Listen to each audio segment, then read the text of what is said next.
Assalamualaikum warahmatullahi wabarakatuh. Pada hari ini kita akan belajar mengenai dinamika gerak. Secara umum, kajian dinamika gerak terbagi menjadi dua bagian, yaitu dinamika gerak lurus dan dinamika gerak rotasi.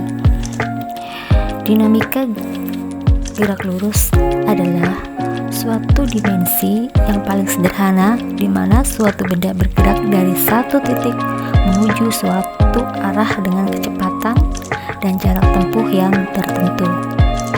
Gerak lurus disebut juga dengan gerak linier. Nah, sekarang gerak rotasi. Gerak rotasi suatu benda disebut berotasi ketika semua bagian benda tersebut bergerak mengelilingi poros atau sumbu putar. Contohnya pada gerak rotasi yaitu pada jarum jam yang berputar. Nah, kita lanjut. Jadi dinamika gerak merupakan bagian rumpun ilmu fisika yang berfokus pada gerak suatu benda dengan memperdulikan penyebab geraknya. Penyebab gerak benda adalah gaya, dan besaran gaya ini terangkum dalam suatu konsep yang memenuhi hukum Newton. Hukum Newton ada 3.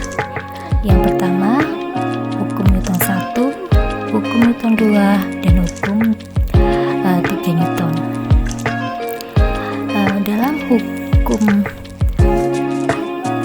1 Newton itu berbunyi, saat resultan gaya bekerja pada benda menggunakan posisi sama dengan 0, benda tersebut yang awalnya diam akan selamanya terus diam.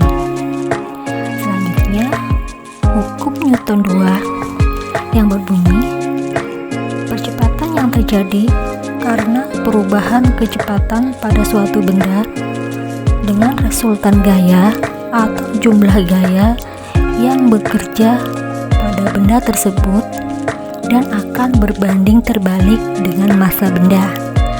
Rumusnya pada hukum Newton adalah sigma F sama dengan M dikali A, di mana F itu sendiri adalah gaya yang satuannya adalah Newton, sedangkan M itu adalah massa yang satuannya adalah kilogram. Terus kembali ke A itu adalah percepatan yang satuannya adalah meter per sekon. Nah, itulah rumus dari hukum 2 Newton. Kita lanjut ke hukum Newton 3. Hukum Newton 3 berbunyi, tiap aksi akan menimbulkan reaksi.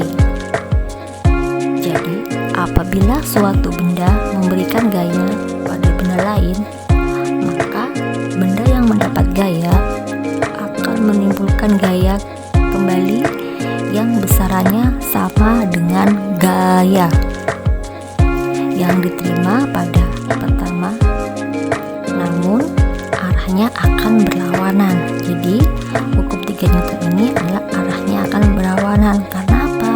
Karena pada hukum Newton 3 itu ada yang namanya aksi dan reaksi. Itu saja mengenai pembelajaran pada hari ini mengenai gerak. Mudah-mudahan materi gerak ini bisa kalian mengerti dan bisa kalian pahami dalam kehidupan sehari-hari.